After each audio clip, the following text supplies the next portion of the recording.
Bienvenue sur Radio VGL. Mon invité du jour est Gabriel Vachette, le fondateur des Rabilleurs, mais aussi de la marque de montres Serica. Nous sommes revenus ensemble sur son parcours qui l'a mené d'être à la fois journaliste jusqu'à cofondateur d'une marque horlogère. Nous avons évoqué son parcours, ses soucis, mais aussi ses réussites. Nous avons discuté librement, sans aucune coupure, ni aucun montage, et c'est notre discussion qui vous est restituée ici, dans cet épisode 2 de la saison 3. Je m'appelle Arnaud Chanteloup, et vous êtes bien sur Radio VGL, le podcast de verygoodlord.com. Avant de commencer ce podcast, laissez-moi vous parler de Bucherer Paris, mon partenaire pour cette saison 3 de Radio VGL. Bucherer Paris, c'est un magasin d'horlogerie de 2200 m², c'est vraiment immense, qui regroupe 32 marques sur 3 étages au 12 boulevard des Capucines à Paris. La maison Bucherer propose des montres neuves, bien entendu, mais aussi une sélection de seconde main appelée CPO pour Certified Pre-Owned.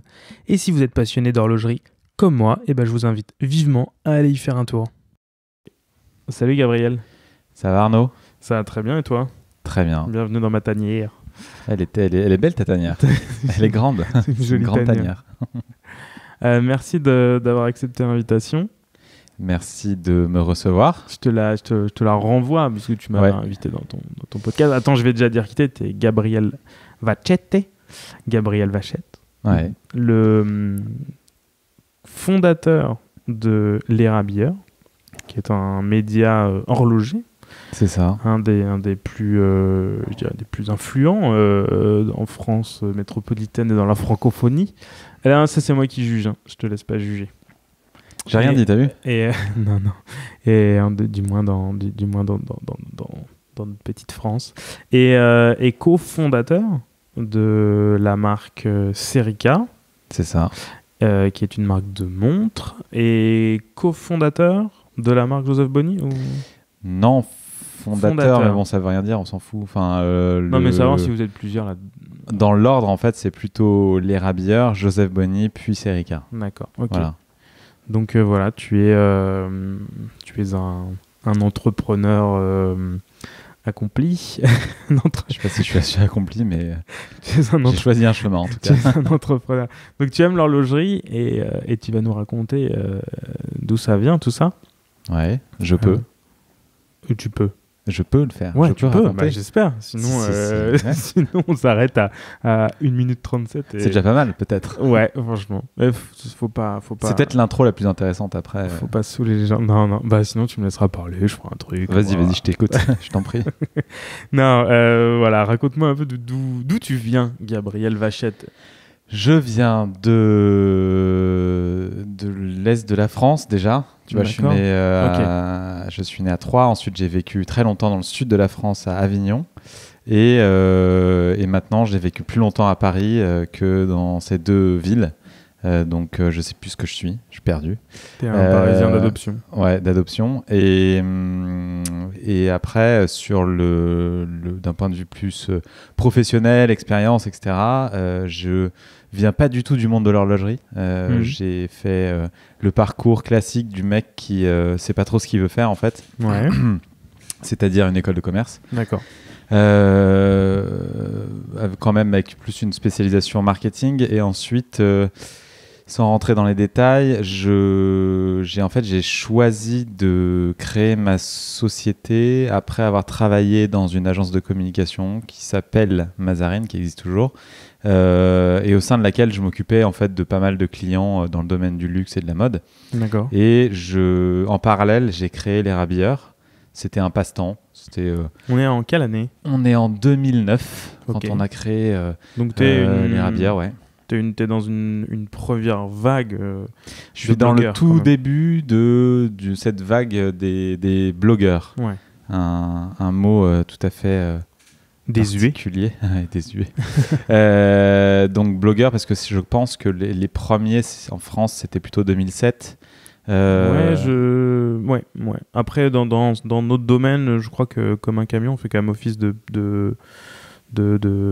dinosaures, et je crois que c'était un petit peu avant, je sais pas si c'est pas 2004 ou 2005, à voir, mais en tout cas, voilà, t'étais quand même un précurseur. Ouais. Enfin, sur le digital. On ne savait pas, hein, c'est qu'il y avait ce format qui était naissant, qui était en fait très pratique quand tu voulais créer un site d'information. On va mettre ça entre deux gros guillemets, parce que je pense qu'à l'époque, c'était plus du partage de ressentis par rapport à des produits qu'on voyait ou autres. Plus que de l'information pure et dure. Toi, tu étais fan d'horlogerie ou juste tu t'es dit, tiens, il y a un marché Non, alors déjà, je me suis jamais dit il y a un marché parce que j'ai pas pensé du tout que j'allais en faire mon métier. C'était plutôt par plaisir que par ambition professionnelle. C'est juste que, ce que je dis toujours, à l'époque, donc 2009-2008, sur Internet, tu avais 2 ou 3 sites d'information qui te larguaient de l'information, on va dire, sans aucune analyse. C'était plus, on te recopiait-collait un communiqué de presse. Et c'était pas bon, c'était bien pour s'informer, mais tu n'avais pas trop d'avis sur ce que pouvait réellement avoir comme intérêt telle ou telle pièce, si on devait parler de montre. Et quand on parlait de montre, en fait, t'avais toujours cette image de la marque alors de luxe, même si je suis pas très fan de ce mot-là, qui quand tu allais en boutique Place Vendôme ou même dans des boutiques moins, on va dire, haut de gamme, tu devais rentrer un petit peu, tu devais montrer un passeport pour rentrer dans cette boutique-là et pouvoir aller voir la montre que tu avais envie de voir, découvrir. Et il y avait une énorme barrière à l'entrée, en fait. Et je pense que le digital et cette période de démarrage de ce format blog a permis peut-être de libérer un petit peu ou démocratiser un peu la parole, donc libérer la parole sur ce sujet-là. Voilà. En gros, tu avais 2 options, ces sites d'information ou les forums. Ouais. Et moi, autant dire que je suis pas du tout un forumeur et je trouvais pas d'intérêt en fait parce que moi j'ai commencé à me documenter sur forum à montre, hein, comme je pense beaucoup de monde. Et c'est vrai que c'était et c'est toujours, d'ailleurs, bon, je m'y plus trop les pieds, mais c'est un gros panier de crabes avec beaucoup de monde qui parle un peu, alors des gens extrêmement calés mais ultra précis, pointus, qui connaissent tout par cœur. Et d'autres qui font semblant de connaître ou qui n'ont jamais mis la main sur certaines pièces et qui se... Voilà. Enfin, en tout cas, moi, c'est comme ça que je l'ai ressenti. Attention. C'est un format très intéressant aussi. Faut pas le... Passionnant, mais tu apprends une vitesse parce que tu lis des Après, il faut aimer, quoi. Moi, je sais que j'ai pas cette... comment dire, ce plaisir à aller fouiller après... 3, 4, 5 pages pour aller trouver ma réponse. Et surtout voir des commentaires avec parfois peut-être un français un peu approximatif, et surtout des photos d'objets on va dire, qui pour moi doivent être bien photographiés, parce que c'est quand même des objets beaux que des gens ont mis du temps à développer. Et là tu te retrouves avec une photo sur un vieux bureau tout poussiéreux. Enfin, je trouve que ça met pas en valeur le produit, en fait. D'accord. Et à l'époque, tu voulais vraiment faire ça, mettre en valeur le produit? C'était en parler d'une manière différente, tout simplement. Et tu parlais de quoi au début? On parlait, mais je te dis, on parlait même pas que de montres. Même, je crois que le premier article, figure-toi, si tu remontes très très très très loin, Time Machine, et c'était sur un casque de moto Ruby. D'accord. Aucun lien. Et ça s'appelait déjà les Rabilleurs. Et ça s'appelait les Rabilleurs, et on l'a appelé les Rabilleurs parce qu'à l'époque on était 2 à avoir créé ce site-là. On l'avait appelé parce que justement ce mot avait des origines très horlogères. Mais la consonance ne l'était pas, en fait. Si tu disais ça à quelqu'un qui connaît pas du tout le métier d'horloger rabilleur, il pensait tout de suite à un magazine de mode, globalement. Tiens, dis-nous tout de suite, là, c'est quoi un horloger rabilleur? Je vais peut-être même pas avoir la définition exacte de ce que je comprends et de ce qu'on m'a dit. Parce qu'en fait, j'ai eu plusieurs sons de cloche, mais pour moi, c'est un peu le premier stade quand tu passes ton diplôme d'horloger. Et tu vas plus t'attarder à certains éléments de la montre par rapport à d'autres. Et après, tu peux te spécialiser dans d'autres complications ou autres. Voilà. Je vais pas être le meilleur pour te donner une définition exacte de l'horloger rabilleur. Avant de commencer, tu m'as dit est-ce qu'il y aura des questions pièges? Je t'ai dit non, c'est pas une question piège. Hein, je suis pas le Wikipédia de l'horlogerie, donc mais je laisserai aux gens voilà, donc dites l'opportunité d'aller sur Wikipédia. donc tu montes ce blog, ça marche tout de suite, ça fait quoi ça? En fait, c'est plus un kiff, donc Et tout de suite, t'es contacté? Non, pas mais alors, ça a pris je pense 2 ans avant que on va dire qu'on reçoive un mail d'une marque qui nous dise tiens, d'ailleurs je m'en souviens, c'était le Swatch Group, une personne qui s'appelle Héloïse, qui nous a envoyé un message un jour en disant j'aime bien ce que vous faites, le ton, l'édito et des photos, est-ce que vous voulez venir à une conférence de presse et à une présentation produit? Et quand tu reçois ce mail là, t'es là waouh, c'est fou, il y a Swatch Group qui s'intéresse à ce qu'on fait, allez on y va, et puis ça a démarré comme ça en fait. C'était quelle marque? En fait j'ai un énorme doute, je sais pas si c'était Hamilton ou Longines ou peut-être plusieurs marques, parce que comme c'est le Swatch Group, il y avait peut-être une présentation de différents modèles de plusieurs marques. C'est un peu flou là, mais ça remonte quand même à un petit moment. Et je pense que de ce point-là, donc ça devait être peut-être 2011, on a commencé à pouvoir aller un peu plus en profondeur dans les sujets, parce qu'on avait accès aux produits. On a pu aller faire des visites de manufacture, on en a fait quand même beaucoup. Et en fait, tu rentres progressivement dans ce monde-là, et après tu navigues en fonction de ce qui t'intéresse. C'est pas le milieu le plus facile à pénétrer? Non, mais je pense que il faut savoir montrer patte blanche et ensuite prouver que ce que tu fais est de qualité et ce que tu dis, c'est pas n'importe quoi. Parce que on en parlait sur les forums ou autres, et on a beaucoup d'exemples même encore aujourd'hui, où en fait quand tu sais pas de quoi tu parles, le message peut être assez néfaste pour la personne qui va lire le message et pour la marque qui a créé le produit. Donc je pense qu'il faut que les marques te regardent, et avant de se dire qu'elles vont t'inviter et t'ouvrir leur porte. C'est toujours ça aujourd'hui? Je sais pas, parce que en fait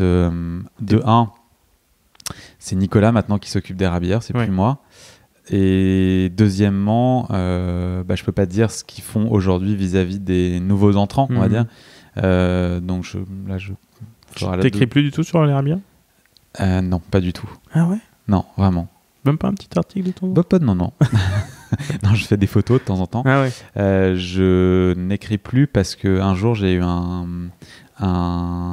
fait j'avais trop écrit. J'étais de 2009 à peut-être 2018 ou un truc comme ça, peut-être un peu avant, c'est moi qui écrivais quasiment tout. Donc en fait quand tu passes tes journées le matin à te demander ce que tu dois écrire, et en fait ça devenait plus trop un plaisir pour moi, donc j'ai préféré développer d'autres choses et laisser ce plaisir-là à des gens qui bossent toujours, avec qui je bosse toujours aujourd'hui, et qui développent maintenant les rabilleurs et autre chose. Et donc après tu as quitté ton job à un moment où tu t'es dit les rabilleurs ça fonctionne, je vais gagner ma vie et... Alors ça fonctionnait pas du tout, dans le sens où ça rapportait 0 €. D'accord. En revanche, j'ai quitté mon job au moment où on m'a proposé de prendre la direction d'un pôle dans cette agence-là. Et dans ma tête, j'étais déjà parti en fait. Je savais que je voulais travailler pour moi et pas pour quelqu'un d'autre. Et en fait, je voyais dans les rabilleurs l'opportunité de développer des choses personnelles qui me plaisaient, d'un point de vue professionnel du coup. Et donc, je suis parti, j'ai démissionné, et un lundi, je me suis retrouvé sur mon canapé. Et là, je suis en face de toi. Et entre-temps, il s'est passé des choses quand même. Et bah ouais, jusqu'à aujourd'hui, Et ce canapé, là, t'étais sur ton canapé, c'est un en fait, j'avais moment de vide, un moment de...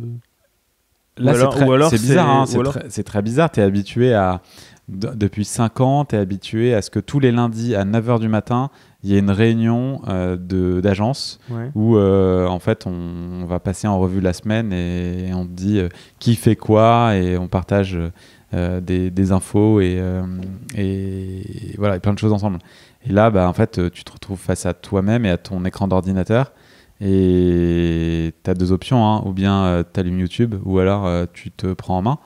Et je pense que je me suis pris en main. Et en fait, j'avais la chance chez Mazarine de bosser pour des marques de montres. Et en fait, je suis rentré par ce biais-là. Je leur ai proposé mes services pour faire des photos, du contenu, etc. Et c'est comme ça que j'ai commencé à faire ce qu'on fait encore aujourd'hui, c'est travailler, enfin, comment dire, faire en sorte que les rabilleurs puissent donner de l'info la plus qualitative possible et en parallèle travailler avec des marques pour leur créer des contenus et toute autre chose.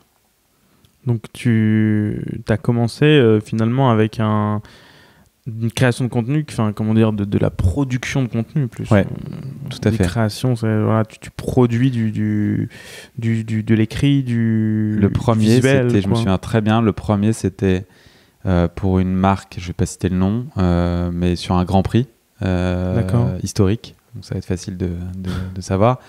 Et ils nous avaient demandé de partir sur place et de faire en fait tous les contenus dont ils avaient besoin pour alimenter leurs réseaux sociaux. Des photos, éditos, et de couvrir le truc en fait sur place. Et c'était complètement dingue parce que du coup tu te retrouves avec tous tes passes autour du cou pour pouvoir rentrer sur tous les stands et voir toutes les bagnoles dont tu as rêvé quand tu étais petit. Avec de quoi juste couvrir tes oreilles parce que ça fait un boucan de dingue. Une Formule 1 des années 80, c'est pas comme aujourd'hui. Et ensuite, bah, tu navigues là-dedans et tu passes 3-4 jours de dingue. Et ça avait validé le fait que tu quittes ton job. Tu t'es dit à ce moment-là, ok, c'est ça que je veux faire. Je crois que je l'avais déjà validé avant. Mais en tout cas, j'ai essayé de rentrer le plus vite possible dans l'action. Et ensuite, la première année, j'ai accepté. En fait, en gros, on me proposait un truc, je disais oui.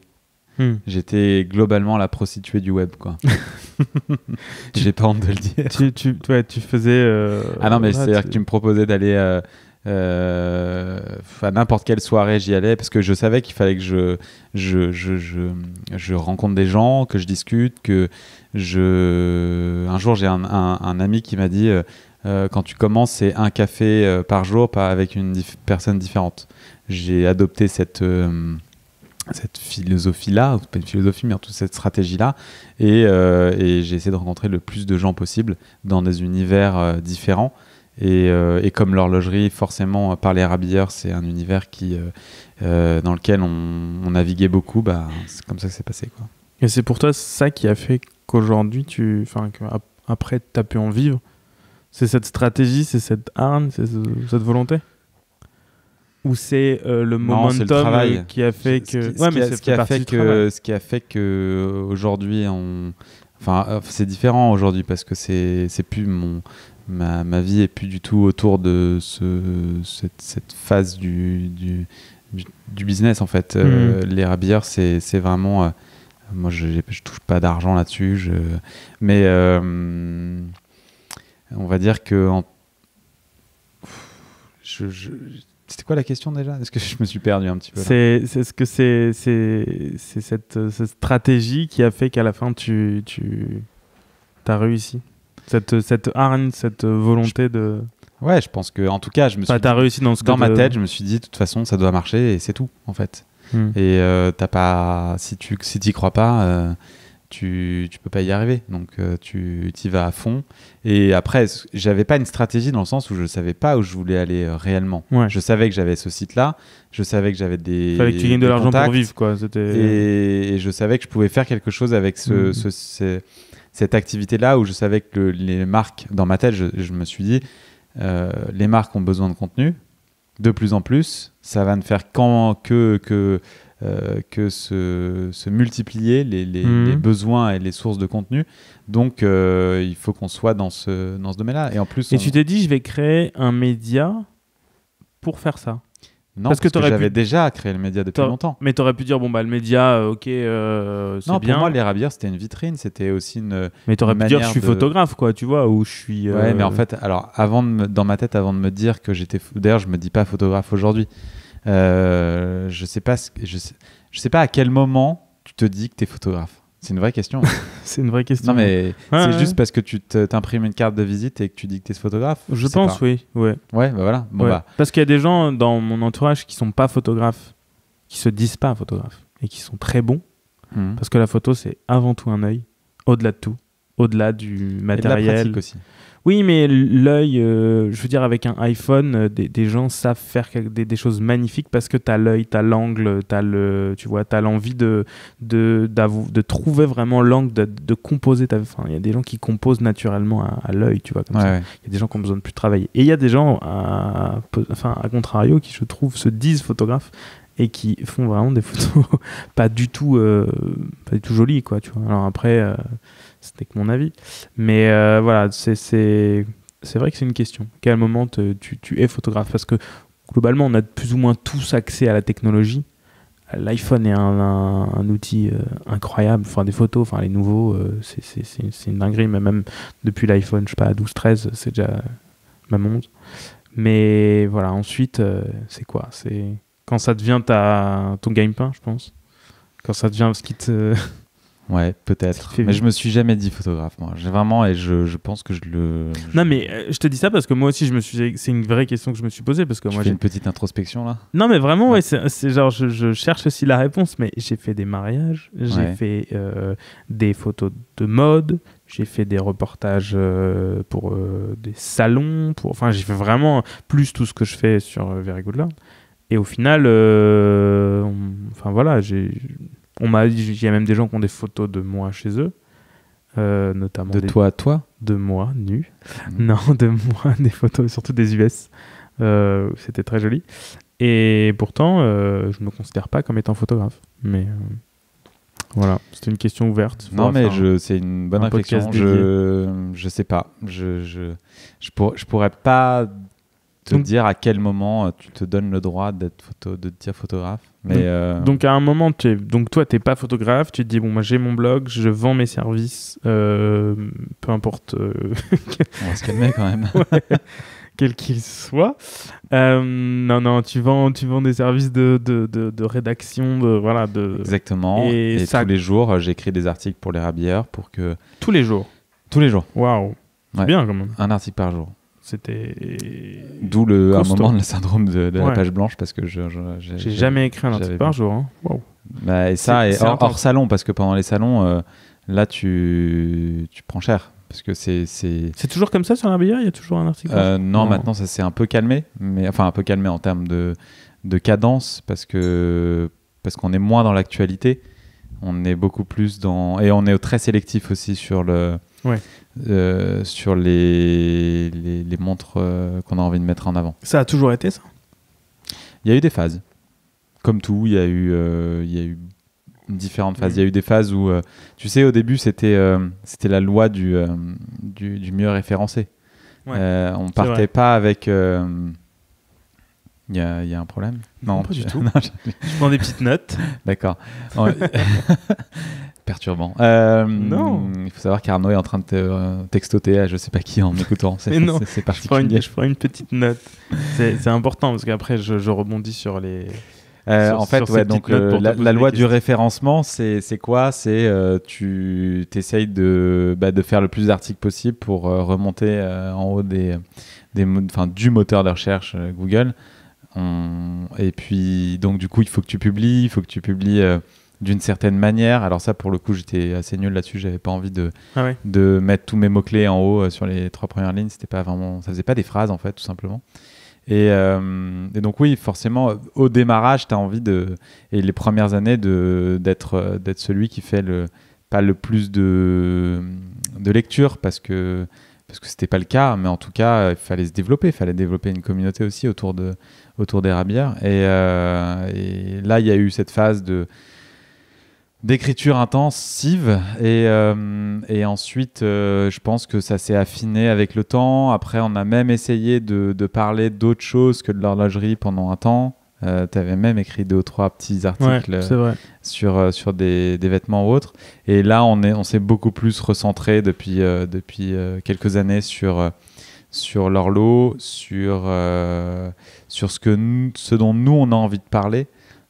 Et c'est ça qui est cool, parce que du coup, on a un angle éditorial qui est assez particulier. Et maintenant, en plus, on fait enfin, Nico gère très bien les vidéos, donc c'est cool. Enfin, franchement, Quand je vous ai rencontré, je dis vous parce que vous étiez 3. Ouais. Il y avait toi, il y avait Nicolas Amsalem et Jérôme Burger.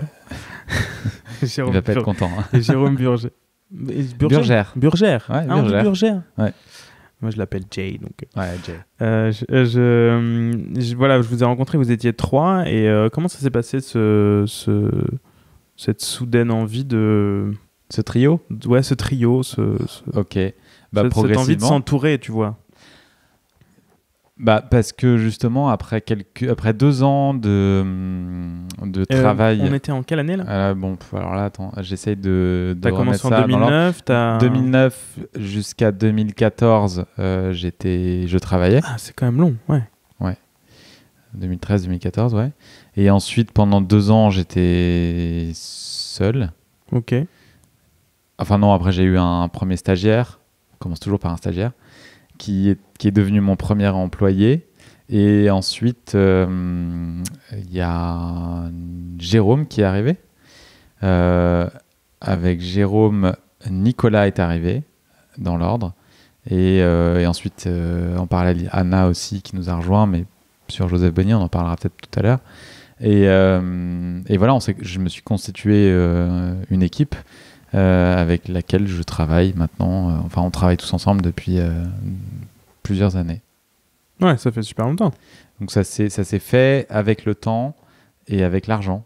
Et à l'époque, vous étiez tous les 3 sur les à l'époque, on était... en fait, moi, j'avais besoin de...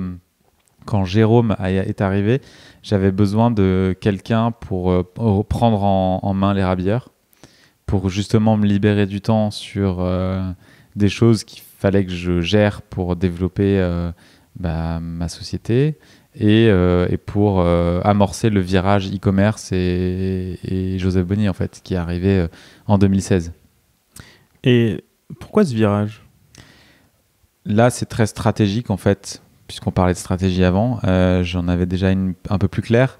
C'est-à-dire que je savais que jamais on pourrait vivre et se développer avec un média. En tout cas, si je voulais avoir une société avec plusieurs personnes, avoir des locaux, des frais, des employés, etc.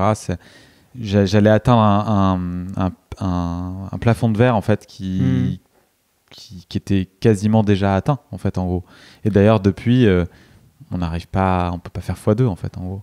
Mais c'est marrant, c'est marrant ça, parce que tu es dans un milieu qui horloger, hein, je dis bien, ouais. qui est un milieu avec des très gros budgets publicitaires, quand même. Oh, mais attends, on est sur le digital. Non, je sais. Mais non, mais c'est pareil, là, on se calme. on parle librement de ce que tu fais, mais ok, on est sur le digital, mais toi, tu t'es jamais dit peut-être que, avec une force d'éducation de la part, envers les marques, peut-être juste en patientant, tu vois, de dire les marques vont forcément développer leur budget sur le digital, tu t'es jamais dit peut-être un jour j'atteindrai ça ? J'y ai cru. Tu y as cru ? J'ai cru à un moment, pendant très longtemps. J'ai même, très honnêtement, je pense que j'ai contribué à l'éducation des gens que j'avais en face de moi sur l'intérêt du digital. Mais en fait, je pense que ce qui m'a... j'ai réalisé que de toute façon, les budgets publicitaires ne seraient jamais au niveau du papier. avec le temps, en fait, à un moment, je me suis dit, bon, bah, c'est mort, ça arrivera jamais. Et au contraire, ce qu'on voit aujourd'hui, hein, c'est que c'est plutôt à la baisse, surtout, et que je pense qu'il y a eu un âge d'or, en fait, du papier, où des marques étaient prêtes à dépenser 20, 30 000 ou peut-être plus sur une page de pub dans un magazine coté. Et moi, quand j'y allais et que j'essayais de négo au démarrage 1000 balles, on me rigolonnait, quoi. Donc, globalement, il y avait Et pourtant, tu arrivais avec des chiffres, finalement, en termes de visibilité, en termes de reach ou autre, qui n'étaient pas déconnants vis-à-vis de ce que toi, tu proposais. Déjà, tu arrivais avec des chiffres. Bah, bien sûr, j'arrive. Non, mais tu vois, déjà, c'est énorme par rapport à ton collègue papier. Il faut se rendre compte que... Putain, je vais parler comme un vieux, mais à l'époque, Internet, c'était Internet, mon gars. C'était... t'y allais pour aller sur l'annuaire et pour aller sur Google. Tu vois, il n'y avait pas une image qualitative, il n'y avait pas encore réellement d'études sur le fait que les gens pouvaient potentiellement acheter sur Internet et encore moins sur des produits haut de gamme comme des montres, en fait. Et t'as jamais eu envie, justement, en utilisant ce réseau, de créer une sorte de boutique de montres? Une sorte de... on a même tenté sur Joseph Bonny après. De Okara, tu vois, de simili Okara, enfin Okara montre, ou aux États-Unis, il y a quelqu'un qui fait... Je crois que j'ai pas eu le... J'avais pas assez envie de faire ça. Tu vois, je pense à un gars aux États-Unis qui s'appelle Teddy Baldassare, je sais pas si tu connais. Je vois très bien. C'est exactement ce que tu aurais pu faire, tu vois ce que je veux dire? C'est-à-dire du contenu extrêmement quali, avec de l'éditorial. Il est arrivé avec YouTube, hein. Oui. Il est arrivé il n'y a pas très longtemps. Oui, avec YouTube. Mais toi, tu aurais pu... Enfin, ce que fait Nico aujourd'hui sur YouTube, ça aurait pu coller, tu vois. Non, tu t'es dit, je préfère rester dans l'éditorial. Tu t'es dit, peut-être, je peux pas, être à la fois jugé parti, à la fois parler des montres et les vendre. Je pense qu'il y avait un côté très français en moi qui, en effet, il y avait un petit blocage d'être, comme tu dis, jugé parti. Alors qu'aux US, c'est complètement différent. Avant Teddy, on va parler d'abord de Hodinkee. Hodinkee, c'est aujourd'hui le plus gros site internet dédié à l'horloge. Ouais. Et ils se sont créés 2 ans avant les Rabières. Donc c'est 2007 Hodinkee, les Rabières 2009.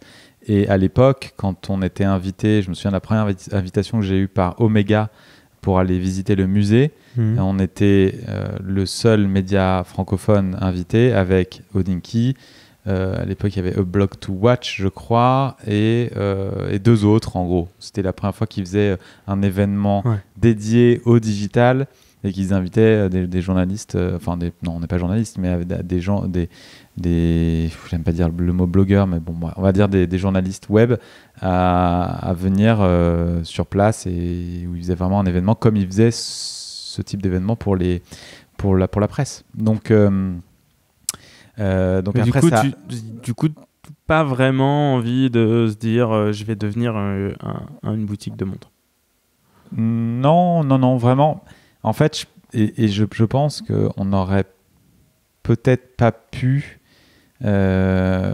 aussi vite que ce qu'a fait Hodinkee, parce que c'est pas le même marché. Ouais. Alors, je me suis dit, en fait, dans les étapes, parce que tu me fais remonter un petit peu dans le temps, j'avais une version des Rabilleurs en anglais.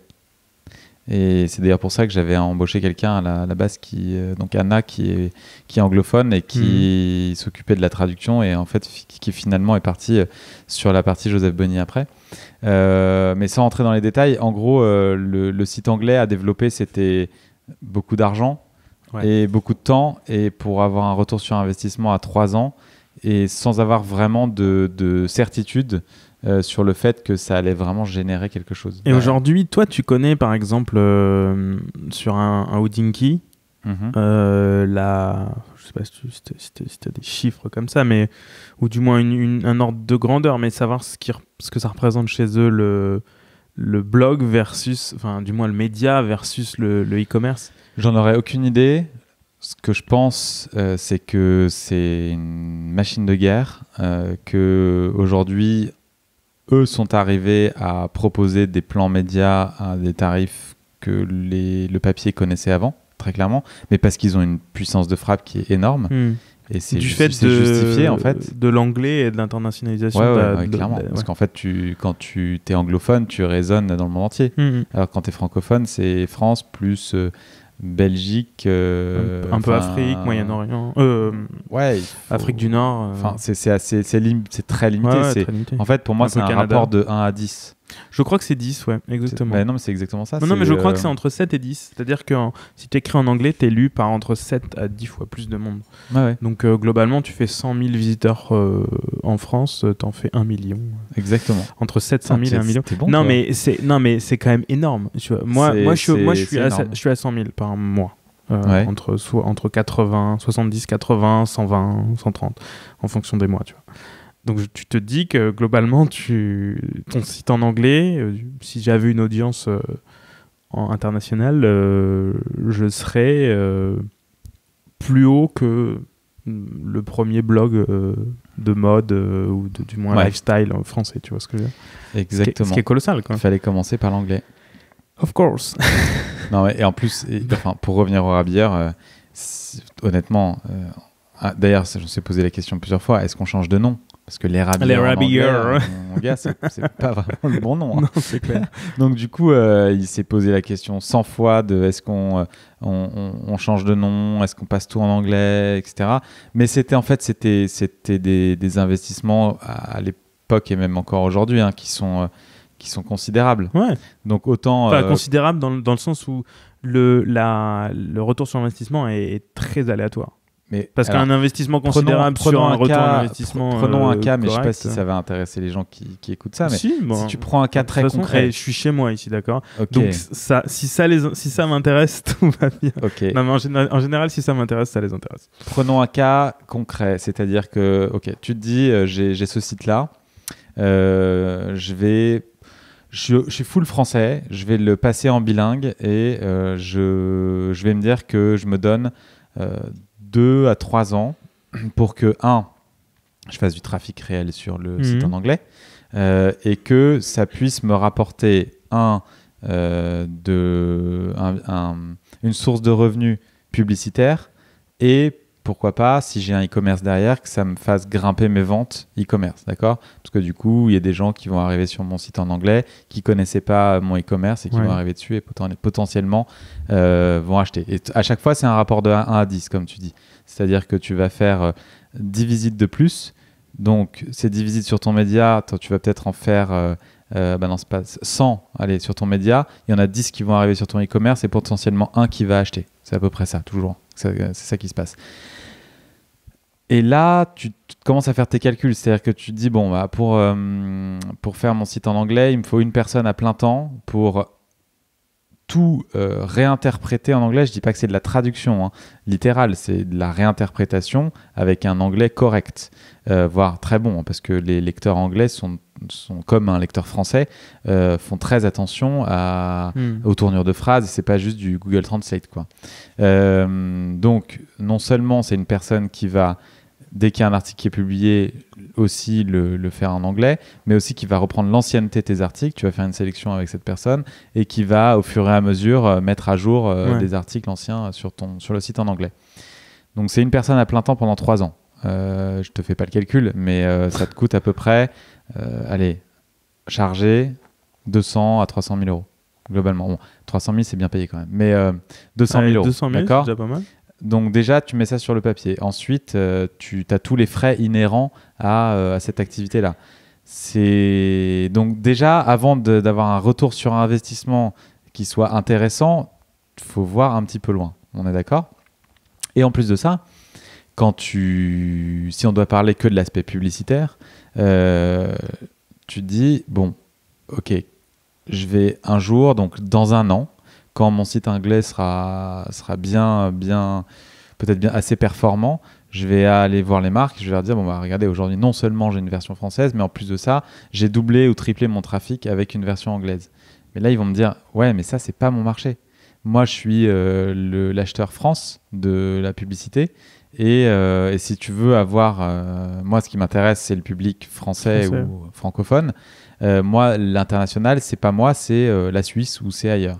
Donc tu vas aller voir la Suisse ou ailleurs, ils vont dire ouais, mais d'accord, mais on peut pas avoir deux budgets, un France et un international. Tu rentres dans une démarche qui est un peu complexe, globalement. Donc, en fait, au bout d'un moment, tu te concentres sur ce que tu sais faire. Tu as essayé, toi? Ouais, sinon, j'en parlerai pas. Non, mais tu peux avoir prévu le truc, tu vois, te dire... Non, je parle... Alors, quand tu me connais un petit peu, c'est que tout ce dont je parle, c'est que j'ai vécu, parce que sinon, je saurais pas en parler. Voilà. C'est simple. Hein. Et donc, tu fais ça marche pas? Ou du moins... Non, c'est qu'on a essayé. On a le site anglais commençait à marcher, hein, en plus. Hein, il y avait vraiment du trafic et tout. Mais en gros, c'est vrai que ça coûtait cher et que tu as des moments... une société, c'est des hauts et des bas. Et il y a eu un moment très bas où, en fait, chaque mois, je savais pas si ça allait passer. Et j'ai dû prendre des décisions. Et en fait, c'était au moment où je savais que je voulais faire un virage, enfin, compléter notre champ d'action sur du média au e-commerce. Et Joseph Bonny était déjà dans les papiers, on commençait à développer des produits. Et donc, j'ai préféré basculer nos efforts sur cette partie-là plutôt que sur le média anglophone. Et c'est au moment du très bas où tu t'es dit je vais développer ou non, c'est déjà quelque chose que Non, c'était déjà quelque chose qu'on avait amorcé, mais ça a été long. Hein. Quand tu commences à imaginer des produits, enfin, je t'ai emmené même dans l'atelier. Ouais. Tu vas dans l'atelier, tu commences à faire des protos, tu testes tes produits parce que tu veux pas avoir des retours derrière. Ça met du temps, donc tu as 1 an à peu près. Ensuite, il faut construire le site, il faut faire tous les contenus, faut amorcer. C'est un tout nouveau projet qui part de zéro. Et ensuite, il faut pour le rentabiliser, ça a été 2 ans globalement. Donc en fait, t'es arrivé avec Joseph Bonny, avec Les Rabilleurs en 2016-17, non, c'est ça? Joseph Bonny? Ah ouais, quand est-ce que t'as lancé Joseph Bonny? 2016. 2016. Ouais. Donc en gros, avant, c'était un peu... C'était full média. Full média, un peu même jusqu'à la galère. Ah bah il y a des grosses galères, ouais, clairement. Ouais, ça, il y en a eu beaucoup même. Mais il y a eu des moments où c'était très compliqué. Mais tu l'as vécu comment ça? Tu t'es pas dit, oh là, retour chez Mazarine, qu'est-ce que j'ai fait? Non, je me suis dit que ça allait passer. Ça allait passer et que en fait, à ces moments-là... Parce que tu avais des employés quand même. Ouais, justement, c'est ça qui fout la pression. Et je suis trop humain pour licencier les gens. J'y arrive pas. Donc, non, je déconne. Mais globalement, tu te poses des questions, mais ça te force aussi, ça te donne un petit coup de pied au cul pour essayer d'aller plus vite aussi et de faire les choses dans le bon sens. Après, j'ai eu des gens qui m'ont aidé aussi. Hein, T'avais besoin de ça, de ce coup de pied au cul? Non, parce que je sais me les mettre tout seul, comme un grand. Ouais. J'ai pas besoin de ça. Et donc tu passes donc ce moment un peu houleux. Je passe ce moment houleux pour lancer Joseph Bonny en 2016. Et maintenant, en fait, ça a démarré bien. Dès Joseph Bonny, c'était cool parce le premier jour, on a eu des ventes. Je pense que si on avait démarré cette activité-là sans rien, avant de se faire connaître et c'est là où tu te rends compte qu'on s'est rendu compte déjà, clairement que les Rabilleurs avaient un impact sur les ventes. Donc ça nous a aussi conforté dans le fait qu'on pouvait proposer à des marques tierces de participer aux Rabilleurs parce qu'en fait on avait les chiffres derrière, nous on savait combien, si on publiait un article, combien ça générait de ventes sur Joseph Bonny. Après même, et surtout quand on a commencé à vendre des montres vintage par exemple, parce que qui aurait imaginé qu'on soit capable sur un clic de vendre une montre à 15 ou 20 000 euros. Et ça, tu le fais aujourd'hui? On l'a fait. On ne le fait plus, mais on l'a fait. Ok. Et c'est surprenant, en fait. Tu t'y crois pas vraiment. Et je dis on le fait plus parce qu'on fait plus de montres à ce niveau de prix-là. Hein. C'est juste un choix. Vous avez toujours des montres vintage? On a toujours des montres vintage, ouais. Et voilà, donc je pense que c'était le bon moment de le lancer. On s'est fait la main sur le e-commerce, on s'est fait la main sur le produit, on a développé la gamme progressivement, on s'est donné le temps et aujourd'hui on est content de ce qu'il y a. Et donc quand tu as lancé le Joseph Bonny, tu t'es dit ok, je vais faire des produits connexes on s'est dit en gros, à mon média quoi. Ouais, on était sur un média horloger. Donc, on a commencé par développer des produits autour du monde de l'horlogerie. C'est-à-dire quoi ? C'était quoi vos premiers ? C'était des bracelets de montre et des accessoires comme des pochettes de transport, des marmottes, des choses comme ça, qui te permettaient de protéger et de transporter tes montres. Mais il fallait qu'on arrive avec quelque chose de différent et avec un plus par rapport à ce qui existait déjà. C'est toujours ce qu'on a fait. Que ce soit avec les Rabilleurs, quand on a démarré, c'était une façon de voir les choses et d'écrire qui était différente. Joseph Bonny aussi et Serica après derrière. Et Joseph Bonny, en fait, on a repris le truc de zéro, c'est-à-dire que le bracelet de montre, on l'a redessiné nous-mêmes de la manière dont on le voulait qu'il soit. Avec les matières premières qui étaient à nos yeux les plus intéressantes et surtout d'une manière la plus artisanale possible et en France. Ça c'était vraiment ça a toujours été complètement important pour toi et enfin du moins pour vous parce que bon je le pense local. Le local, mais je pense on fait que pas tout, en France, Nicolas et Jérôme et Anna étaient aussi impliqués dans la création des produits. Jérôme beaucoup. Anna, en tout cas, on y a tous contribué d'une manière ou d'une autre, très clairement. Ouais. Et quand on a trouvé l'atelier avec lequel on travaille aujourd'hui dans le Limousin, c'était génial parce que en fait, tu passes d'une activité purement digitale à quelque chose de concret et de tangible et palpable, enfin tout ce que tu veux. Et donc là, ça prend une dimension complètement folle.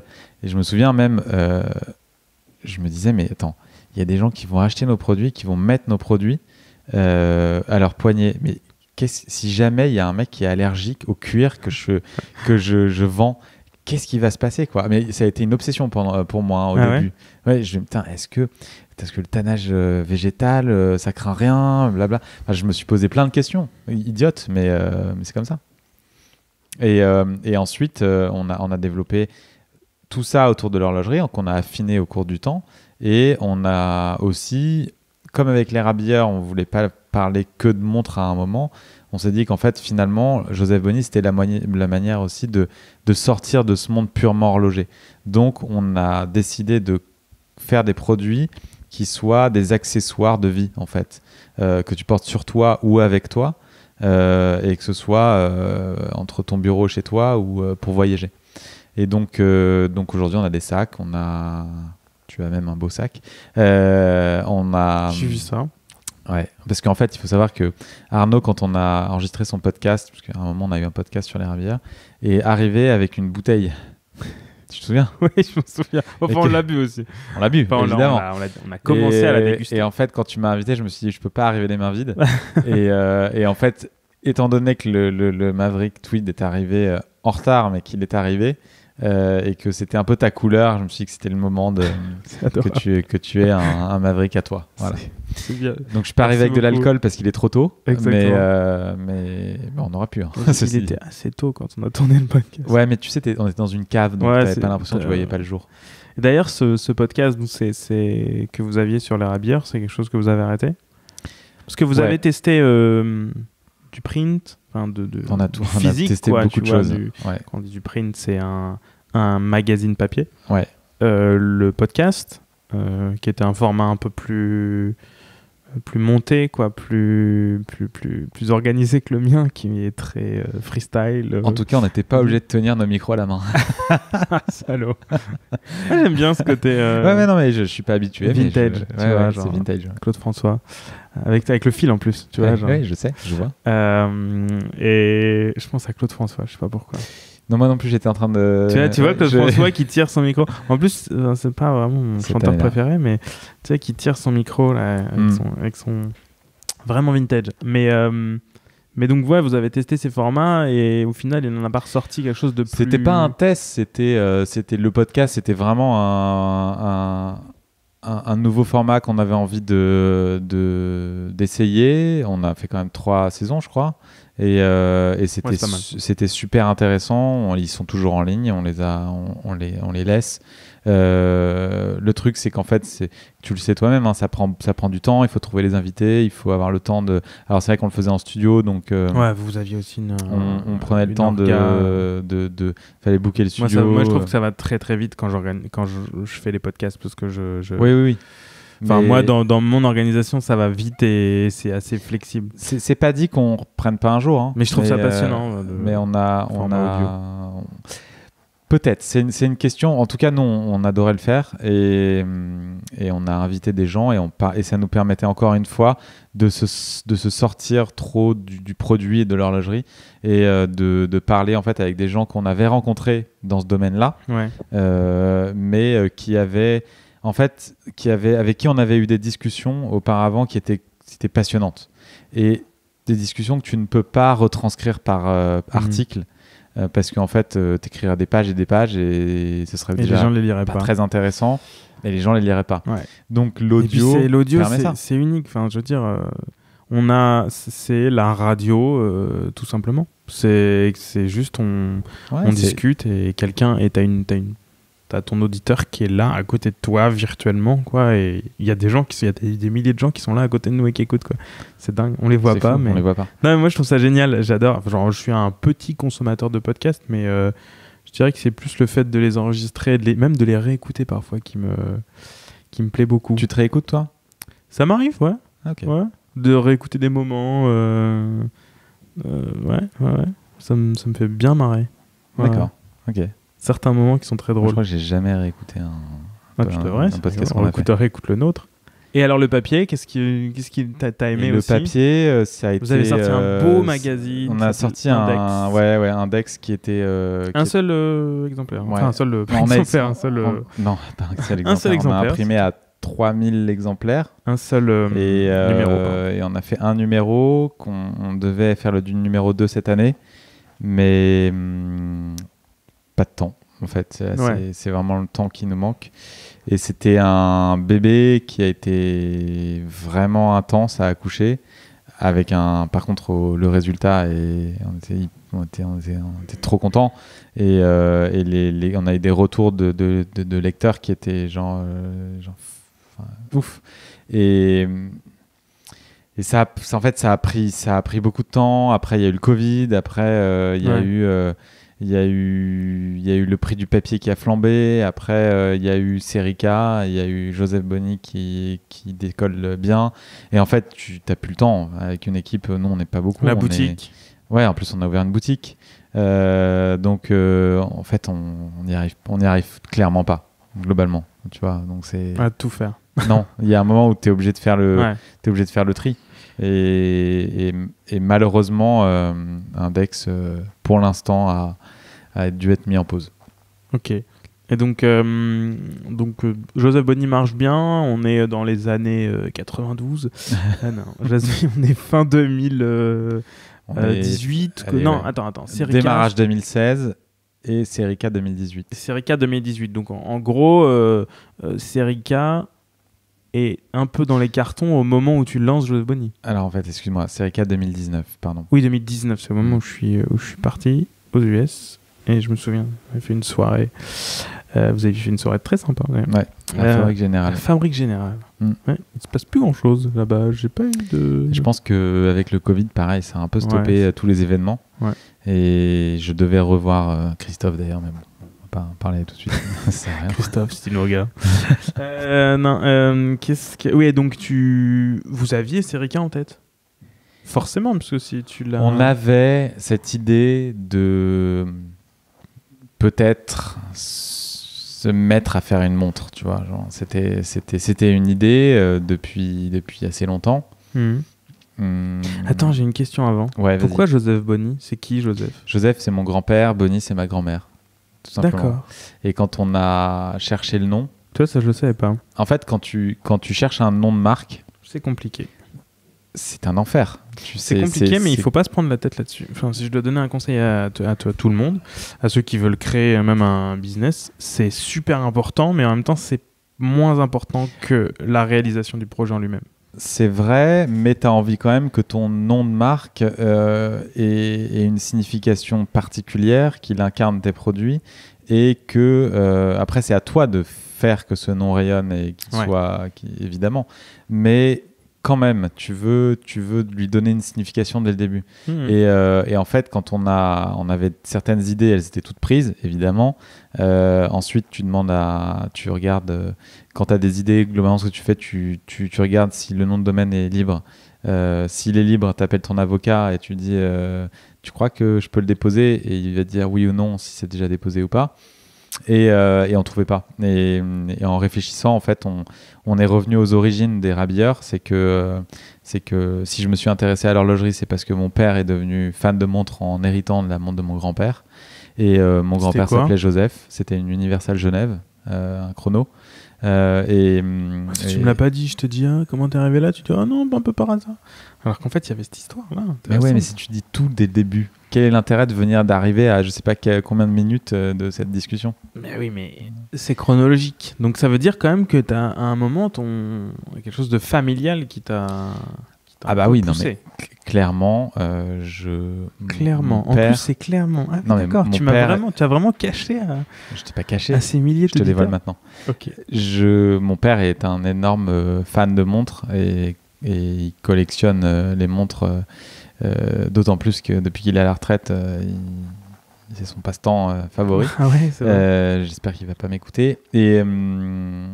Et donc en gros, j'ai vécu de mes 14 ans à mes 18 ans aux côtés de quelqu'un qui s'intéressait de plus en plus au sujet. Et donc c'est devenu quelque chose d'intéressant pour moi aussi. Après, moi, je suis pas un collectionneur et je suis pas un geek. Ouais, t'es pas un... Non, toi, t'es pas... Je t'ai jamais vu comme ça. Non, du tout. Mais j'y arrive pas, en fait. J'adorais, mais je sais pas faire. Mais tu connais quand même tes classiques. Non, mais je connais le sujet sur le bout des doigts, mais je suis pas un collectionneur. Ouais. T'as beaucoup de montres ? Non, j'en ai... oui, par rapport à d'autres, j'en ai quelques-unes, mais on va dire que j'en ai réellement une dizaine. Ouais, c'est pas énorme. Non, mais surtout, c'est pas des grosses montres. Ouais. C'est des montres qui ont une signification. La montre de mes 30 ans, la montre de mon grand-père, deux montres de mon grand-père. Deux Patek et les Trônes.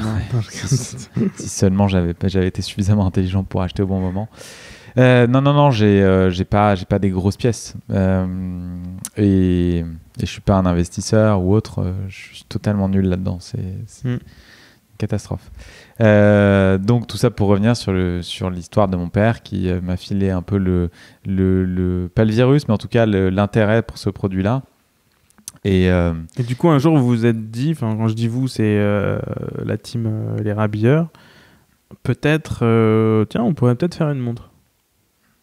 On s'est dit on avait le droit maintenant d'y penser, et on avait le droit ouais, ok. Ouais. T'as un côté... Non, parce que en fait, autorisation quoi. Non, c'est pas une autorisation, c'est qu'on se donnait le droit de le faire parce que on estimait qu'on avait les connaissances, et les capacités de le faire. Et peut-être parce que si vous aviez vu d'autres le faire. Non, ça je pense. Non. En fait, non. Il y avait pas par rapport aux autres du tout. Une sorte de petit écosystème qui commençait à se créer. Écosystème j'ai plus ça, un petit écosystème de jeunes marques horlogères qui se sont créées à ces moments-là. Ouais, mais je suis pas. Alors, pour le coup, ça peut vous avoir un. Non, ça n'a vraiment aucun rapport. Ok. Sinon, je te le dirais. Hein. Ouais. C'est vraiment qu'on avait, en revanche, on avait les contacts pour réaliser des protos si on le voulait. On avait l'idée progressivement. Ouais. Et à force de faire les salons, de voir des marques, des montres tout le temps, tous les jours, différentes, de marques différentes, au bout d'un moment, ton œil, il se fait réellement et tu te dis que tu es en droit, en fait, si tu as une idée originale, d'y penser et peut-être de la réaliser. Ouais. C'est pour ça que je te dis qu'on s'est dit qu'on avait le droit de le faire. Et donc, à ce moment-là, Serica.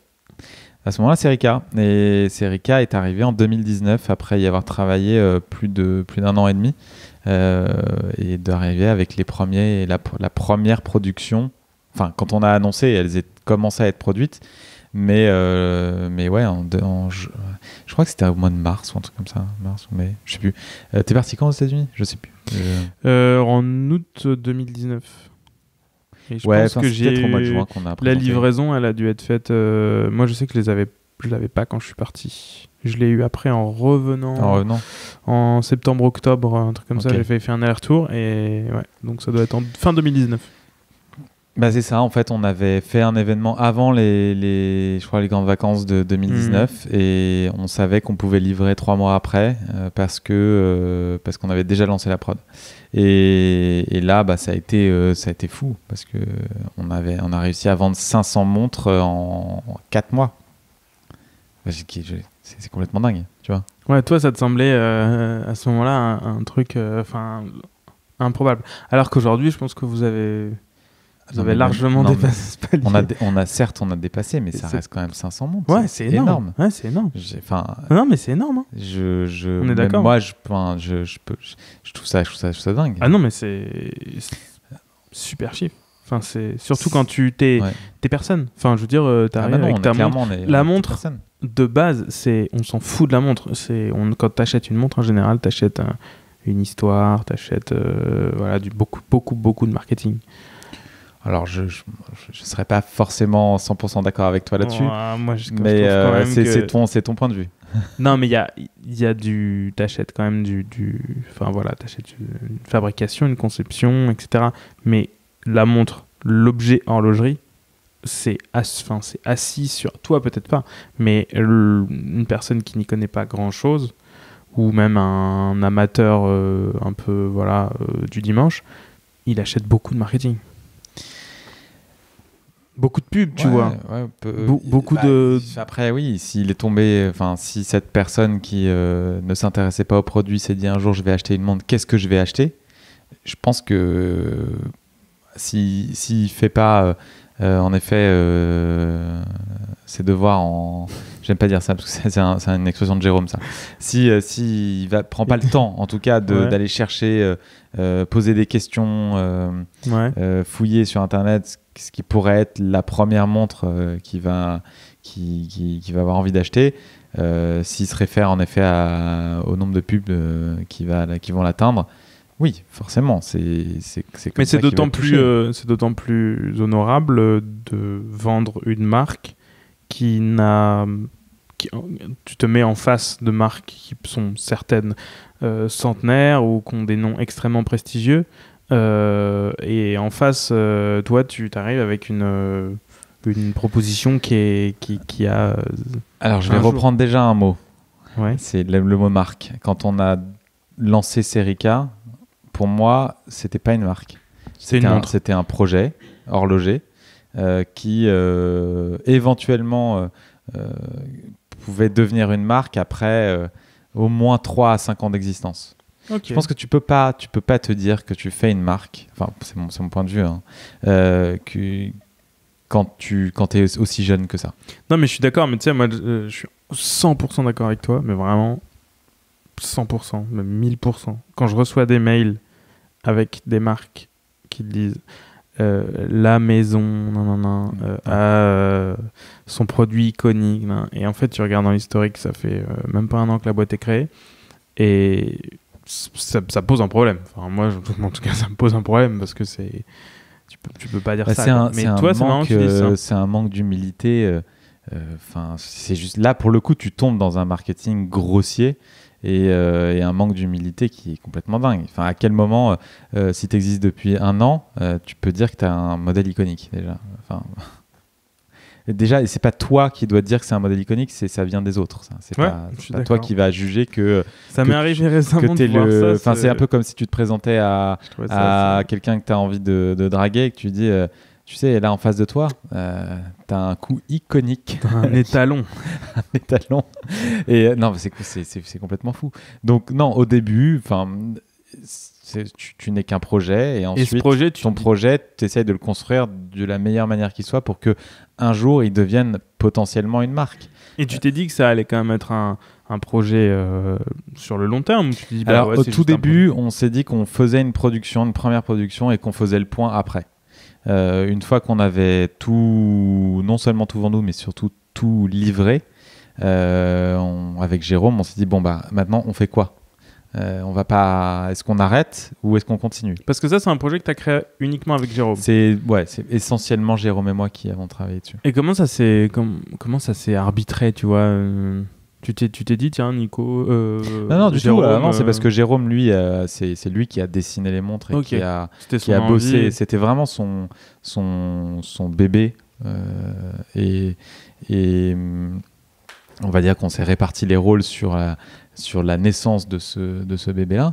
D'ailleurs, aujourd'hui, c'est plus lui la voix Serica que moi. Moi, je suis plus dans l'ombre et dans la gestion de la société et de l'aspect marketing et autres. Mais sur le produit, c'est lui et c'est lui qui prend la parole sur le produit.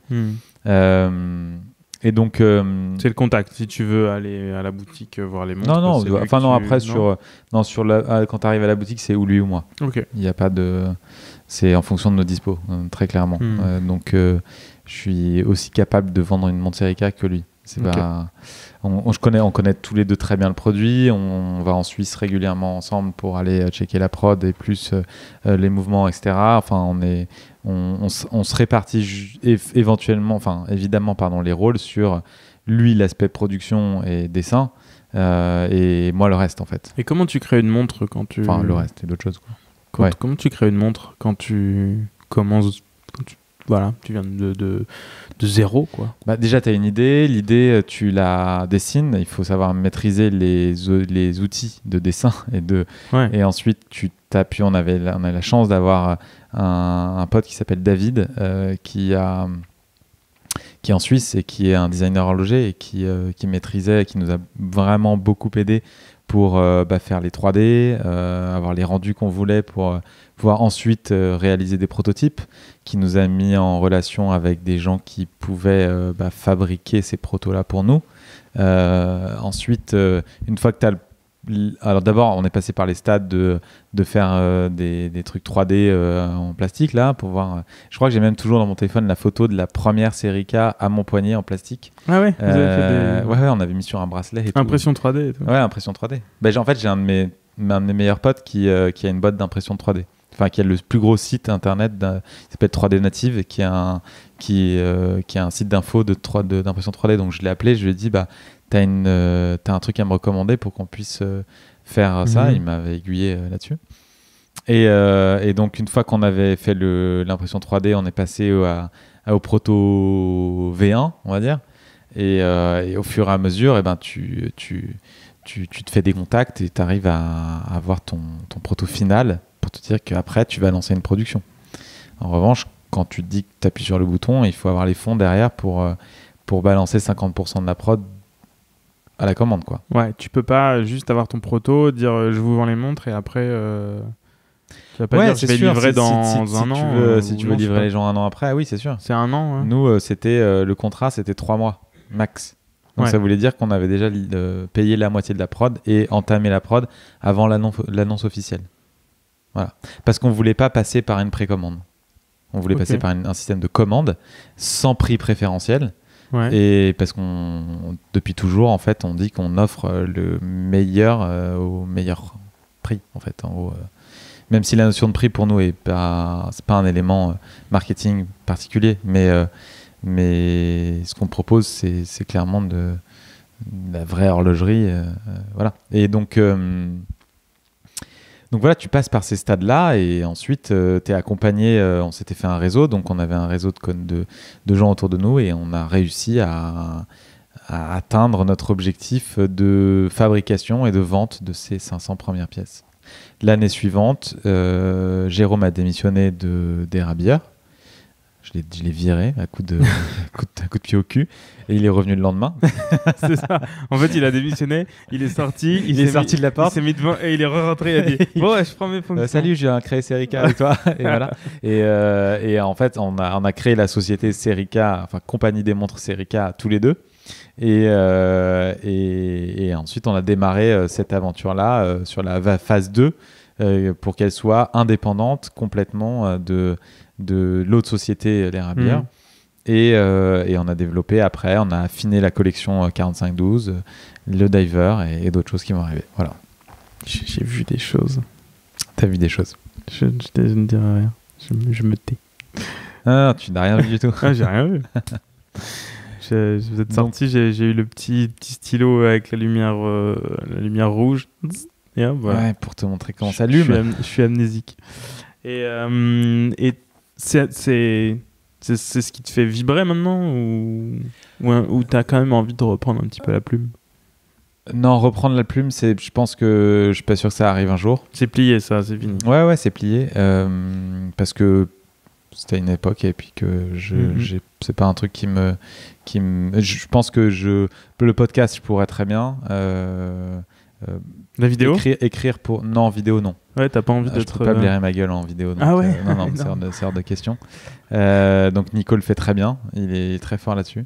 Je vais voir les petites vidéos de Nico sur YouTube. Bah ouais, sur les Rabières, c'est sur la chaîne YouTube. Il y a toujours une bonne petite blague au début. Ouais, non, mais c'est surtout que il connaît son sujet sur le bout des doigts. Il est très très bon. Il passe même son diplôme d'expert horloger. Ouais.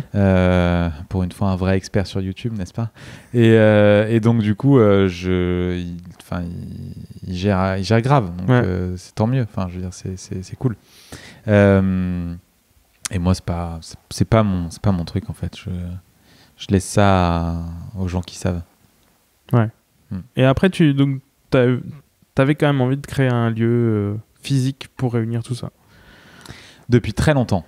Ouais, très longtemps. J'ai toujours cru au mix digital-physique. J'ai jamais cru au 100% digital. Enfin, en tout cas, moi, ça me... Digital, comme dirait mon ami Arthur. Ce mot est dégueulasse. Ouais, Arthur, t'as pas créé le plus beau mot de la Terre. C'est Arthur de Soutril. Non, mais c'est... souvent ça, on me l'a sorti tellement de fois et... C'est dur. C'est moche, le néologisme le moins joli du moment. C'est pas... Non. Donc voilà, on a trouvé, grâce au Covid, merci Covid, c'est vrai. un lieu dans le 3e arrondissement qui peut nous permettre d'avoir sur le même espace en fait, rue Chapeau, 20 rue Chapon, pardon. On a une boutique et des bureaux derrière. Sur 2000 m², c'est magnifique. 2500, ouais. Vous avez quoi On a 80 m². Et c'est là où en fait tu fais la synthèse de ce que tu as fait. Ouais, je pense que c'est un aboutissement en soi. On a le côté vraiment réception où tous les gens viennent réellement. Enfin, c'est pareil. Tu tombes dans un... Enfin, tu pars d'un site internet où tu vois pas les gens derrière ton... Enfin, tu as l'impression d'être seul face à ton écran, en gros, et à un espace où finalement il y a des gens qui rentrent dans ta boutique parce qu'ils t'ont connu. Je parle pas de moi personnellement, mais je parle de des marques qu'on a parce qu'ils nous ont connus et qu'ils ont envie d'en savoir plus et potentiellement acheter certains de nos produits. Comment t'as vécu ça, le fait de justement rencontrer ces personnes? Parce que soudainement, tu passes... Alors, c'est comme tout, hein, tu réalises pas toujours tout de suite en fait. Parce que forcément, tu as un peu la tête dans le jus et que faut prendre un petit peu de recul à un moment pour réaliser ce qui se passe. Et en fait, c'est génial parce que tu... Ouais, tu trouves ça génial? T'aimes rencontrer les gens? Ah bah ouais, non mais ouais, clairement. Mais si je pouvais faire que ça aujourd'hui, pas que ça, mais en tout cas, c'est trop bien. Ah ouais. Bah ouais, tu discutes, tu présentes ce que tu fais, et en plus t'es la meilleure personne pour parler de ce que tu fais parce que t'es à la base de la création des produits et t'as des gens qui sont venus là pour ça, c'est pas juste des gens qui ont poussé la porte parce qu'ils sont passés dans une rue et qu'ils ont vu que c'était joli. Enfin il y en a certains, mais donc c'est top. Ouais. Et comment donc, tu as créé une petite marque horlogère, du moins, on peut appeler ça une marque maintenant, quoi. Maintenant, on peut. On peut, maintenant. On peut. Mais comment tu vois cet essor c'est une petite question un peu qui sort de la question parcours, mais comment tu vois cet essor de plein de petites marques horlogères qui se créent au quotidien, en permanence. Cette tendance des micro-marques. Cette tendance, enfin je sais pas si c'est une tendance ou si c'est juste encore la une fois, on va différencier le côté projet au côté peut-être l'intermédiaire de ce qu'ils appellent, il y a eu un terme qui a été inventé, je pense plutôt par les gars de Fratello Watches ou Wodinki, je sais pas, des micro-marques. En gros, il y a eu quand j'avais encore, j'étais vraiment encore derrière l'activité des rabilleurs, il y a un moment où vraiment j'ai halluciné du nombre de mails qu'on recevait, de nouveaux projets, mais c'est l'effet Kickstarter, ça. Hein. C'est le vrai moment où tout a basculé, c'est Kickstarter, parce que c'est une plateforme qui a explosé et qui permettait à des projets, même pas naissants, c'est-à-dire juste des projets, de toucher des gens et de récupérer des fonds de particuliers pour éventuellement arriver au bout de leur projet. Donc je crois que ça a donné des ailes à beaucoup de gens et ça a créé 5% de trucs bien et 95% d'horreur, enfin en tout cas dans le domaine de la montre. Et après ça, on a reçu tellement de... Je crois pas un jour, peut-être pas un jour pas tous les jours, mais en tout cas, plusieurs fois par semaine, on recevait un mail de gens qui te disaient j'ai créé une marque incroyable et tu regardes la photo, c'était une Daniel Wellington bis. Voilà. Ouais, il y a eu cette phase-là aussi. Non, mais c'était complètement dingue. Et les mecs osaient mettre sur leur...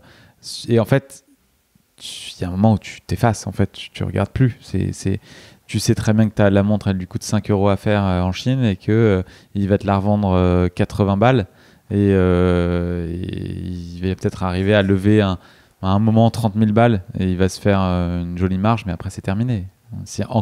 S'il arrive à livrer, ce qui n'est pas certain, et une fois qu'il a livré, le mec, il ferme la boîte et il va pas en vacances, quoi. Et en parallèle, c'est ce développement finalement de l'horloge qui a poussé ça, ou c'est comment tu analyses la chose? C'est un accès plus simple à la production? Il y a plusieurs choses. Je pense que il y a une faute des marques qu'il faut pas négliger. C'est que les marques de montres haut de gamme ont toujours été extrêmement fermées pendant très longtemps par rapport à leur clientèle et comme je disais, tu rentrais dans un magasin, tu te faisais vraiment c'était pas agréable parce qu'on te scannait des pieds à la tête pour savoir si potentiellement tu étais solvable pour pouvoir éventuellement poser une question sur la montre. Donc il y avait des vraies barrières à l'entrée et les marques étaient très distantes par rapport à leurs clients et il y avait aussi l'effet que en fait ce qui poussait commercialement, c'était la Chine, c'était l'Asie. Donc tous les efforts étaient développés sur l'Asie et la recherche de la marge était le premier l'élément clé sur la fabrication d'une montre de gamme. Enfin, il y a eu une époque comme ça où c'était ça, quoi. Et quand il y a eu cette ouverture du marché où finalement on avait accès aux fabricants de composants. Il y a quand même eu ce moment où il y a une barrière qui s'est levée, quoi. Là, quand on dit l'accès aux fabricants, aux composants... L'accès aux fabricants, aux composants, le marché qui... Au marché aussi, la possibilité de toucher des gens. Ouais, toucher des gens via, je te disais, Kickstarter, avec les réseaux sociaux, avec Internet. En tout cas, ça a libéré tout ça et ça forcément, il y a eu une émulation incroyable. Maintenant, c'est jamais tout positif, hein, mais oui, il y a eu un effet... Alors, je ne saurais pas te dire exactement l'année ou autre, mais on est passé d'un secteur qui était vraiment maîtrisé voire même protégé par des grands groupes et des marques indépendantes, à l'ouverture complète à qui voulait fabriquer une montre, en fait. T'as vu cette évolution de l'horlogerie? Parce que toi, à l'époque où tu t'y es intéressé, c'était à peu près à la même époque que moi où j'ai commencé à m'y intéresser, Ouais. et c'était pas quelque chose dont on parlait beaucoup. Enfin, moi, j'en parlais pas beaucoup avec mes amis, des choses comme ça. C'était plutôt un truc perso, quoi. Des montres, tu veux dire? De l'horlogerie, ouais. Et Ok. c'est vrai qu'aujourd'hui, j'ai l'impression qu'on... C'est Alors, peut-être aussi parce que je suis dedans, bien sûr. Ouais, t'es dedans. Ouais, bien sûr. Mais tous mes potes, qui à l'époque, bon, ils n'avaient peut-être pas les mêmes moyens, mais moi, à l'époque, j'avais pas les mêmes moyens non plus, et je m'y intéressais quand même. Tous mes potes aujourd'hui veulent telle pièce, etc. S'y connaissent. Alors ça, je dirais que c'est pas par rapport au fait qu'il y ait plus d'offres, c'est juste la spéculation. Et c'est les mêmes potes qu'avant. Enfin, tu vois, c'est pas. Ouais, mais ça c'est parce que c'est devenu enfin, ça se calme maintenant un petit peu, mais c'est devenu un objet de spéculation purement financière. Donc à partir de ce moment-là, ouais, les mecs quand tu t'es trentenaire ou quarantenaire et que tu commences à avoir un petit peu d'argent de côté, bah, tu te demandes dans quoi tu vas le placer. Et la montre aujourd'hui est un placement en soi. Ouais. Malheureusement. C'est pas ça. Ouais, C'est tu pas le un truc déplores. que je. Quoi? Tu le déplores. Je déplore le fait que. Est-ce qu'il y a des gens qui te demandent est-ce que Serica est un placement? On a vu des gens essayer de revendre des Serica plus cher. Et ça n'a jamais marché. Non, je sais pas en fait. mais j'espère pas en fait. Très honnêtement, hein, je vois pas l'intérêt. On essaye de. De toute façon, on fabrique suffisamment pour aujourd'hui pour pouvoir. Le mec qui vendait sa montre plus cher, on l'a en stock en ce moment maintenant. au prix, tu vois. Donc c'est complètement ridicule. Et donc, puis c'est pas une rareté, quoi. Enfin, je veux dire, on n'essaye pas de créer la rareté. Ça n'a pas été arrêté. Il n'y a pas de choses qui ont été arrêtées. Il n'y a pas de production qui ont été arrêtées. Donc c'est pas... Non. Ouais. Non, et pas. Mais je te dis, je déplore pas le fait que certaines marques aient créé cet effet de pièces qui atteignent des montants complètement délirants. Mais je trouve ça dommage qu'aujourd'hui, et particulièrement il y a encore quelques mois, tout le monde voulait la même chose, globalement. Et qu'on puisse trouver des montres encore en boutique sur le marché de la seconde main à 10 fois leur prix. Ça n'avait aucun sens. Et c'est tout ça, c'est une bulle qui est en train d'éclater d'ailleurs, qui a quand même déjà qui s'est bien dégonflé et qui, à mon avis, va éclater. Et c'est très bien, ça va réguler un petit peu le marché. Ouais, tu penses que ça va éclater? Bah, je pense que déjà, quand tu regardes le prix d'une Nautilus il y a 6 mois et aujourd'hui, tu comprends que ça s'est calmé. Et je pense que c'est que le début, ouais. Mais j'ai pas une boule de cristal, donc Ouais, j'ai vu des chiffres là de Philips, maison aux enchères. Ouais, qui s'est placé d'une manière formidable sur les montres. Incroyable, il y a des trucs qui se sont vendus, mais genre une Aquanaut pas spéciale, voilà, juste en rose quoi. Ils ont vendu ça 690 000 $. Ouais, mais c'est une époque aussi où, enfin, faut pas oublier qu'il y a un an, la crypto, c'était voilà. C'est toujours ce que je dis aux gens. Et depuis que la crypto se casse la gueule, les montres se cassent la gueule. Hein. C'est exactement ce que j'ai dit récemment. J'ai discuté avec. T'as eu un effet de l'argent gratuit, comme disait notre cher président de la République. Il a utilisé ce terme, mais de l'argent gratuit, et je trouve que c'est un bon terme parce que pour le coup, les gens qui ont investi dans la crypto en 2014, t'as acheté un bitcoin, tu le revendais en 2020. Je sais pas, je sais même pas combien de centaines de fois le prix. Et c'était de l'argent un peu gratos, enfin, tu vois. Et soudainement, qu'est-ce que tu dis? Tu dis, ok, autant... je vais le transformer en autre chose. Ouais, le transformer en autre chose. Tiens, il y a une espèce d'émulation autour de ça. Et puis, c'est quand même statutaire d'avoir une belle montre. Donc, tu rentres dans dans une catégorie de personnes qui a les moyens de s'acheter ça, donc forcément. Et tu peux le montrer, et tu peux le porter tous les jours sur toi. Enfin, maintenant, tu peux plus le montrer parce Oui, que tu te fais défoncer. Tu te fais découper le bras. Mais je dis au-delà de l'automobile, parce que l'automobile, en fait, tu peux pas vraiment la transporter facilement, tu peux pas la montrer en soirée, en boîte, machin. Tu vois, la fringue, c'est pareil, c'est un peu, tout le monde peut s'acheter des jolies fringues ou des fringues super chères. Balenciaga, tous les gosses ils ont ça aujourd'hui, tu vas dans la rue là, tout le monde a un t-shirt Balenciaga, et beaucoup de fausses aussi, et d'ailleurs dans leur lot aussi. Mais la montre, c'est vraiment le truc statutaire que tu portes sur toi et qui représente un peu ta valeur. C'est en effet, t'as raison, depuis toujours, hein, tu peux la stocker très facilement dans un coffre à la c'est banque. Très liquide, c'est ça très, prend pas de place. Ça prend pas de place, tu peux en transporter 10 dans ta valise, tu pars en vacances, j'en sais rien, tu peux échanger tous les jours, et puis tu n'as pas besoin d'avoir un garage, une assurance, tu sais, comme avec une caisse, quoi. Ouais. Et je pense que ça a aussi un peu facilité le fait que ça devienne un objet de collection. Beaucoup de choses mis bout à bout. C'est pas que ça, ça fait partie. Bien sûr, ouais, ça en fait partie. Il y a depuis très longtemps le fait que sur des maisons de vente, dans des maisons de vente aux enchères, on retrouve des pièces qui font de plus en plus de prix. Mais avant, c'était plutôt le vintage. Ouais, c'était pas la montre moderne. Il y a eu un espèce de twist à un moment où on s'est rendu compte que tu pouvais acheter une montre 100 en magasin et le lendemain la vendre 300 sur internet en fait. Donc c'est devenu complètement délirant. Vous êtes frotté un peu à la montre vintage avec Joseph Bonny. On se frotte tout le temps. Et vous y on n'arrête pas de se frotter. C'est notre petit plaisir du mois, c'est-à-dire qu'on bosse avec un horloger. Nicolas expertise des montres qu'on achète et on les fait réviser et on les revend sur Joseph Bonny. Il m'a trouvé une petite montre à mon nom aussi. Ouais. Qui est incroyable. Une montre Chanteloup. C'est quand même chic. Hein. Elle est belle. avec des cornes un peu particulières et tout, elle est cool. Ouais. Et donc on fait ça, et ça donne l'occasion en fait de créer aussi un petit peu d'actu sur Joseph Bonny, parce que c'est toujours bien. Ouais. Ça fait partie de ce genre d'objets qu'on a envie que les gens portent aussi. Et en revanche, on est beaucoup plus sur des pièces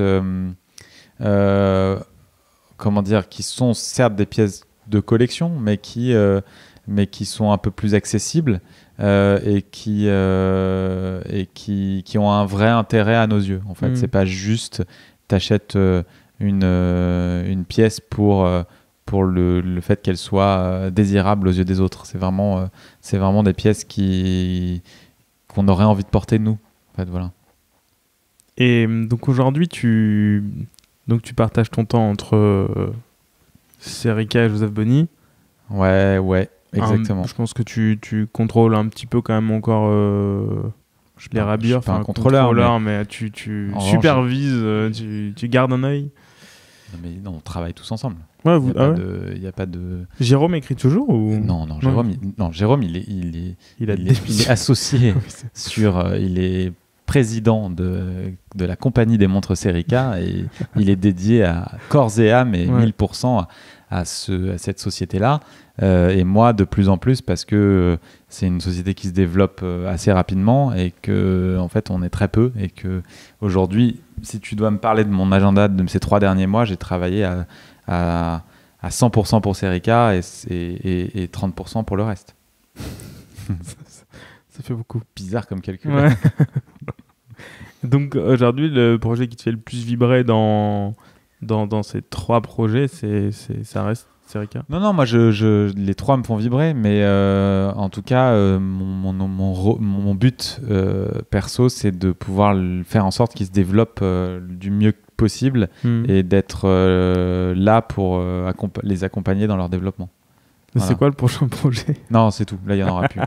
Terminé. C'est vrai? Ouais. T'es sûr? Non, mais c'est J'ai envie de te proposer un... Ah non, c'est... Un petit Kickstarter. Si ça fait pas partie de les rabilleurs Joseph Bonny au Serica, c'est terminé. On n'appelait pas Gabriel. Non, ils vont t'appeler toi et tu vas développer tes projets. Je serais ravi d'en parler avec toi la prochaine fois. Tu m'inviteras. Écoute, merci beaucoup Gab d'avoir partagé avec nous ces quelques années de ta vie. Ouais, merci à toi de m'avoir invité. C'est quand même... Quelques années quand même, 2009-2022. Ouais, c'est énorme. Hein.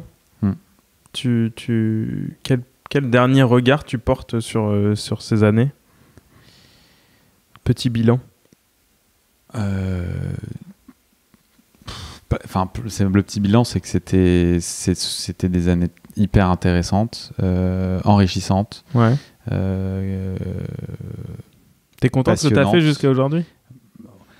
Je suis pas encore capable de prendre assez de recul pour me dire que je suis satisfait, mais tu sens qu'il y a encore beaucoup trop de choses à faire?